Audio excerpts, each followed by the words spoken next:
नमस्कार दोस्तों, मैं हूं परविंदर सैनी। दोस्तों, कांग्रेस पार्टी में एक बड़ा खेल हो गया है।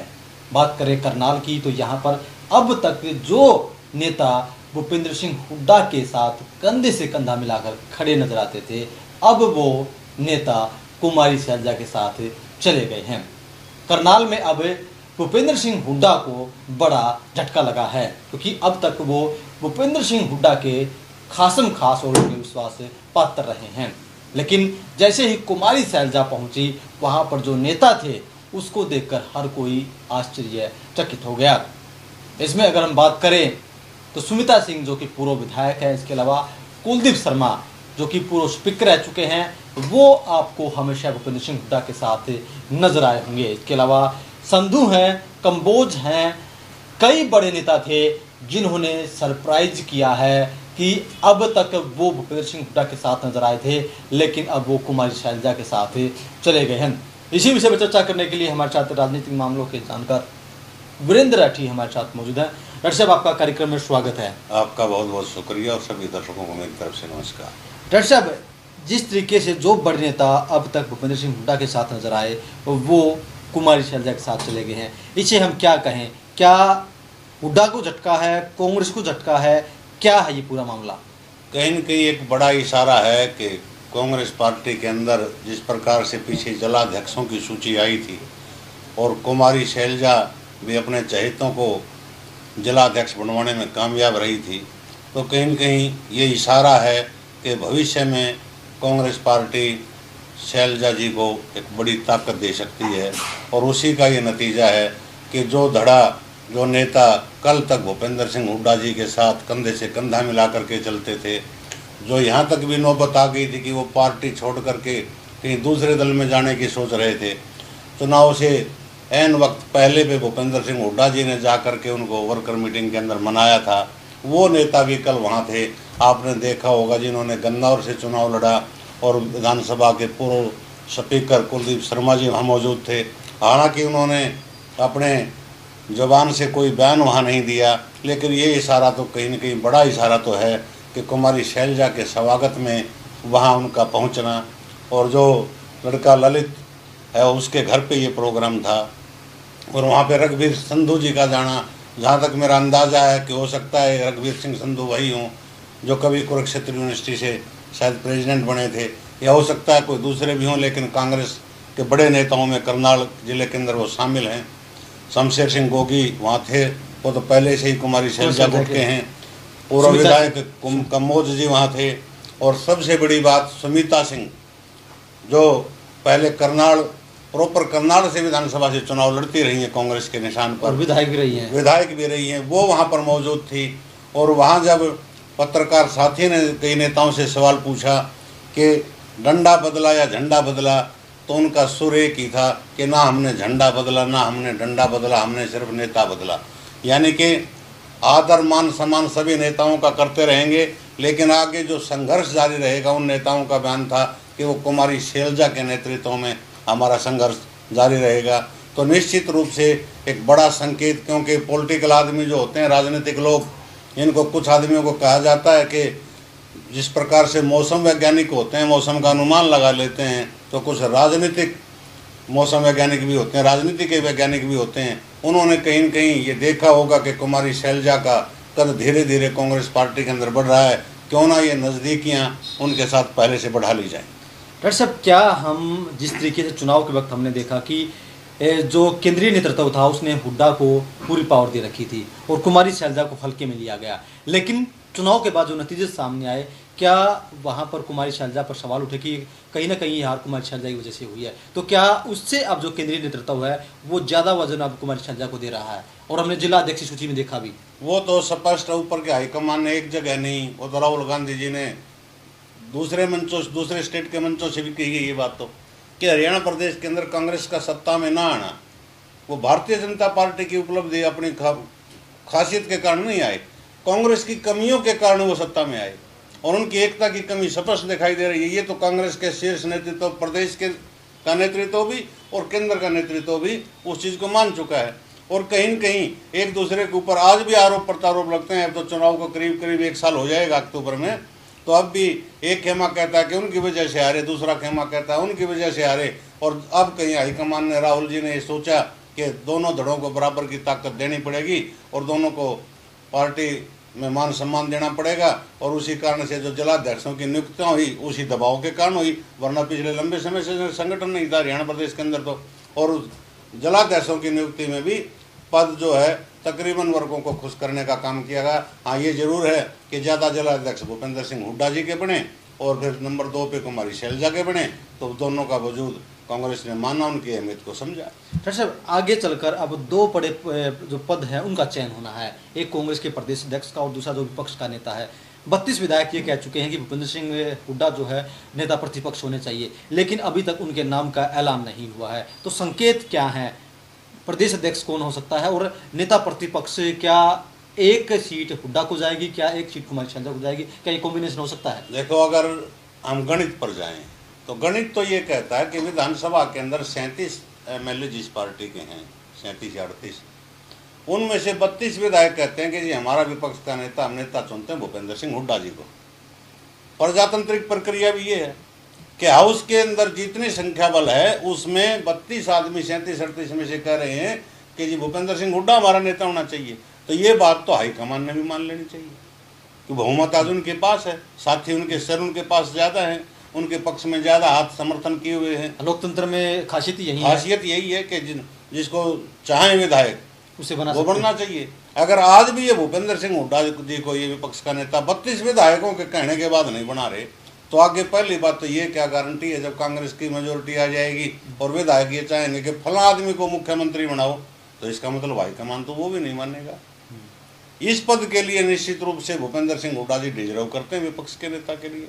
अगर कोई अड़चन है तो या फिर इनकी सहमति तो ली ही जाएगी, क्योंकि ज़्यादा विधायक इनके हैं, इनकी सहमति के बगैर तो विपक्ष का नेता बन ही नहीं पाएगा। अगर इनको नहीं बनाएंगे तो इनके किसी राय शुमारी से बनाएंगे, लेकिन डिजर्व करते हैं भूपेंद्र सिंह हुड्डा जी, क्योंकि 10 साल तक प्रदेश के मुख्यमंत्री रहे हैं, लंबा अनुभव रहा है, प्रदेश के मुख्यमंत्री अध्यक्ष भी रहे हैं, 4 बार के MP भी रहे हैं, 6-7 बार 5-6 बार के विधायक भी हैं, हर प्रकार से डिजर्व करते हैं। लेकिन हाईकमान किस प्रकार से रणनीति कर रहा है, क्या सोच विचार उसके दिमाग में क्या है, वो एक अलग बात है। जहाँ तक प्रदेश अध्यक्ष की बात है, प्रदेश अध्यक्ष निश्चित रूप से उदय भान जी बदले जाएंगे, क्योंकि प्रदेश अध्यक्ष, प्रदेश के अंदर 2 चेहरे पार्टी के होते हैं, एक तो पार्टी का प्रदेश अध्यक्ष होता है, एक CM का दावेदार होता है। मैं आपको थोड़ा रोकना चाहूंगा कि जब प्रदेश कुछ दिन पहले दीपेंद्र हुड्डा गुड़गांव गए हुए थे, पत्रकारों ने दीपेंद्र हुड्डा से सवाल पूछा कि अब जो है इन्हें बदलकर, उदय भान को बदलकर किसे बनाया जाएगा, तो उन्होंने साफ जवाब दिया मुझे नहीं पता, आप किसी और से जाके पता करो। तो क्या ये बात मान लें कि कन्फर्म है कि इस बार हुड्डा का नजदीकी व्यक्ति कोई प्रदेश अध्यक्ष नहीं बन रहा? उम्मीद तो ऐसी लग रही है कि नहीं बनेगा, क्योंकि फेलियर रहा है उदय भान जी का। जो मैं आपको बता रहा हूँ कि 2 ही पद होते हैं, एक तो CM का चेहरा, एक प्रदेश अध्यक्ष। प्रदेश अध्यक्ष का मतलब ये होता है कि वो प्रदेश के अंदर पार्टी को जीत दिलाएगा, और जो अपनी सीट ही गवा बैठे, और पहली बार जिन्होंने उनके खिलाफ चुनाव लड़ा भारतीय जनता पार्टी से, उन्होंने उनको मात दे दी इतने बड़े नेता को। तो प्रदेश अध्यक्ष को तो कहीं न कहीं वहाँ पे उनकी कमजोरी झलकती है। उनका बदला जाना उदय भान जी का तो बदला जाना निश्चित है, लेकिन फिर देखा जाएगा बनाया किसको जाए। अगर भूपेंद्र सिंह हुड्डा जी को विपक्ष का नेता बनाया जाता है तो निश्चित रूप से वोटों का और जातिगत आधार पर तालमेल बनाने के लिए कहीं दूसरी जाति में पद देना पड़ेगा। प्रदेश अध्यक्ष जिस कुमारी शैलजा हैं वो बड़ी ताकतवर हैं, अतीत में भी प्रदेश अध्यक्ष रही हैं, अब भी उनका दावा बनता है, सिटिंग MP भी है, हो सकता है वो बन जाए। हो सकता है विपक्ष का नेता कोई अन्य जाति से बनाना पड़ जाए, क्योंकि सोशल इंजीनियरिंग का फार्मूला आजकल हर राजनीतिक पार्टी अपनाती है, तो प्रदेश अध्यक्ष जनरल कास्ट में दिया जा सकता है। लेकिन उम्मीद ये है कि प्रदेश अध्यक्ष जो है वो SC समाज से, ST समाज से होगा या DSC से होगा, तो उसमें कुमारी शैलजा का नाम मैं मानता हूँ कि वो जो ज़्यादा वजनदार मुझे दिखाई दे रहा है। और विपक्ष के नेता के रूप में अगर बात होती है तो भूपेंद्र सिंह हुड्डा जी एकमात्र चेहरा है, बाकी बना दो हाईकमान किसी का, पार्टी उनकी पार्टी के सुप्रीमो वो। डॉक्टर साहब, अगर हम करनाल की बात करते हैं तो वहाँ पर कई बड़े चेहरे हैं जो पहले हुड्डा गुट के थे, अब वो कुमारी शैलजा गुट में चले गए हैं। लेकिन रोहतक से भी एक नाम आया है निकल के कि जो मंजित कन्हेली है वो अब तक दीपेंद्र हुड्डा के खासम खास रहे हैं, और खबर यहाँ तक भी आई है कि दीपेंद्र हुड्डा ने पर्सनली उसे कई बार फ़ोन किया है। बिट्टू हुड्डा जो है वो उसके पास गए हैं, शकुंतला खटक ने भी उसे मनाने की कोशिश की है, लेकिन वो नहीं माने और उन्होंने कांग्रेस पार्टी को अलविदा कह दिया। तो क्या हम ये मान लें कि अब जो हुड्डा गुट है उसका पतन अब धीरे धीरे हो रहा है? देखिए, जहाँ तक इनेलो की बात आपने की कि उनका विचार ज़्यादा मंजीत कनेली का चर्चा ये है कि वो इनेलो में जा सकते हैं। इनेलो ने 25 सितंबर की जो रैली है इसके ऊपर पूरा जोर लगा रखा है। रोहतक के अंदर रैली है। एक तो उनका पुराना गढ़ रोहतक रहा है, चलो आज नहीं है, बीच में भूपेंद्र सिंह हुड्डा जी चीफ मिनिस्टर बने। यहाँ के लोगों ने भूपेंद्र हुड्डा जी का 1991 से लेकर के अब तक दमदारी के साथ साथ दिया है। नेता बनाने वाली यहाँ की जनता भूपेंद्र सिंह हुड्डा जी को है। लेकिन आज इनेलो चाहते हैं कि अपनी खोई हुई जमीन को वापस कैसे पाया जाए। तो जो एक एक करके जो पुराने नेता उनके छिटक गए थे या जेजेपी में गए थे या कांग्रेस में गए थे, उनको कहीं न कहीं ढूंढ के अभय चौटाला व्यक्तिगत संपर्क उनसे कर रहे हैं। जिस प्रकार से आज जेजेपी से बलवान सुहाग भी वापस इनेलो में गए। हालांकि बात तो एक ही थी, आज तो दोनों ही हाशिए पे हैं, इनेलो भी हाशिए पे है और जेजेपी भी हाशिए पे है। भविष्य में इसका कितना उभार कर पाएंगे, कितना नहीं कर पाएंगे। लेकिन इस बेल्ट के अंदर जो रोहतक झज्जर सोनीपत का हरियाणा का इलाका है, अगर व्यक्तिगत नेतृत्व की हम बात करें तो भारतीय जनता पार्टी का तो अलग प्रकार का नेतृत्व है। वो सामूहिक नेतृत्व के ऊपर विश्वास करते हैं और नारा भी देते हैं। लेकिन व्यक्तिगत अगर आप वोट बैंक की बात करेंगे तो पूरे प्रदेश के अंदर भूपेंद्र सिंह हुड्डा से ज़्यादा व्यक्तिगत वोट बैंक आज किसी बड़े नेता का कांग्रेस पार्टी के अंदर नहीं है। लेकिन डॉक्टर साहब, क्या हम जिस तरीके से बंटवारा हो रहा है और जिस तरीके से अब लोग छिटक रहे हैं भूपेंद्र सिंह हुड्डा से, तो क्या हम ये मान सकते हैं कि हो सकता है कि अगले चुनाव में जो इस बार छूट मिली थी भूपेंद्र सिंह हुड्डा को, वो छूट अगली बार नहीं मिलेगी? 29 के चुनाव में परिसीमन भी होना है। देखो, राजनीति में उतार भी बहुत, चढ़ाव भी बहुत होता है। और जब ढलान पे राजनीति आ जाती है ना, तो ढलान ज़्यादा गति से भी आ जाती है। जितने संघर्ष के साथ तो आप ऊपर जाते हो और नीचे आने में ज़्यादा संघर्ष नहीं करना पड़ता, ना ज़्यादा समय लगता, बहुत कम समय लगता है। चौधरी देवीलाल ऐसे लीडर रहे हैं देश के और प्रदेश के, जिन्होंने प्रदेश के अंदर एक नहीं कई मुख्यमंत्री बनाए और देश के अंदर जिसने 2 प्रधानमंत्री बनाए, 3 भी बनाए। क्योंकि चौधरी चरण सिंह के भी साथ दिया, वीपी सिंह को भी बनवाया, चंद्रशेखर जी को भी बनवाया। लेकिन राजनीति जब ढलान पे आई ना, एक 9 शेखिए से चुनाव हार गए थे गिराए विधानसभा से प्रोफेसर छत्रपाल से। और उस समय तो राजनीति में नए भूपेंद्र सिंह हुड्डा जी थे। 1991 में लगातार 3 चुनाव भूपेंद्र सिंह हुड्डा जी रोहतक लोकसभा से हार करके गए, फिरोजपुर से हार करके आए जब आंधी होती थी जनता दल की 1989 के अंदर। उसके बाद कभी चुनाव नहीं जीत पाए और राज्यसभा के अंदर जाने के लिए कहीं न कहीं ओम प्रकाश चौटाला ने भारतीय जनता पार्टी से हाथ मिलाना पड़ा था। भारतीय जनता पार्टी से कोट के कोटे से चौधरी देवीलाल राज्यसभा के अंदर गए थे अंतिम समय में। और जब चढ़ान था तो दुनिया को एमएलए भी बनाया, सीएम भी बनाया, पीएम भी बनाया।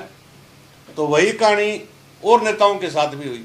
चौधरी बंसीलाल जी भी एक समय ऐसा था कि हरियाणा की नहीं हिंदुस्तान की राजनीति उनके चारों तरफ घूमती थी। इंदिरा गांधी के बहुत ज़्यादा नज़दीकी थे, चाहते थे। एक दौर ऐसा भी आया कि चौधरी बंसीलाल खुद भी चुनाव हार गए और सीएम रहने के बाद उनका बेटा तो सामने से खुद चुनाव हार गया 2000 में।